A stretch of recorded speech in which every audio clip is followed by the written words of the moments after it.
Mummy आज काय करते? मी ना भाजी बनवते बाळा. हे काय शेवग्यासारखं? हे ना शेवगा नाही आहे, याला डेसा बोलतात.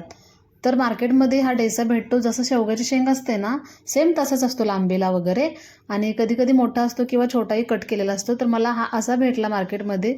तर तो मी आणला, स्वच्छ धुवून घेतला. त्याच्या मुळाला माती वगैरे असते, तर स्वच्छ धुवून घ्यायचं. त्यानंतर शेवग्याच्या आकारासारखा कट करून घ्यायचा.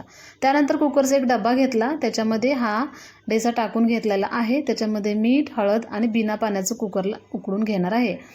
तर मी भात बनवत होते, तर म्हटलं कुकरला भात लावायचं आहे. तर अशा वेळेला म्हटलं दोन्ही रेसिपी होतील, म्हणून एका डब्यामध्ये भात लावला आणि एका डब्यामध्ये डेसा लावलेला आहे. डायरेक्टसुद्धा आपण करू शकतो, पण मला वेळ नव्हता, तर म्हटलं पटकन गॅसवर ठेवण्याऐवजी डब्यात कुकरला उकडून घ्यावा, म्हणून मी कुकरमध्ये उकडून घेतलेला आहे.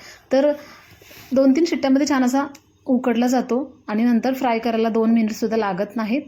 तर छान उकडलेलं आहे. त्यानंतर आपण गॅसवरती कढई ठेवायची. कढई छान गरम झाली की त्याच्यामध्ये तेल ओतायचं. तेल छान गरम झालं की त्याच्यामध्ये कांदा कट करून एकदम बारीक कट करायचा आणि कांदासुद्धा छान असा फ्राय करून घ्यायचा. त्यानंतर आपला जो कांदा लसूण मसाला आहे तो ॲड करायचा.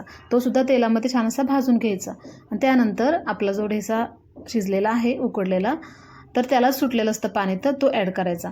तर त्यानंतर सर्वात शेवटी आपलं शेंगदाण्याचं कूट किंवा कारळ्याचं कूट तुम्हाला जर आवडत असेल तर ते सुद्धा ॲड करू शकता. आणि सर्वात शेवटी फायनली हलवून घ्यायचं आणि कोथिंबीर ॲड करायची. छान अशी कोथिंबीर ॲड करायची, म्हणजे सुंदर असा कलर आपल्या डेशाला आलेला आहे आणि सुंदर असा दिसतो. आपण बघू शकता, खूप सुंदर असा दिसत आहे.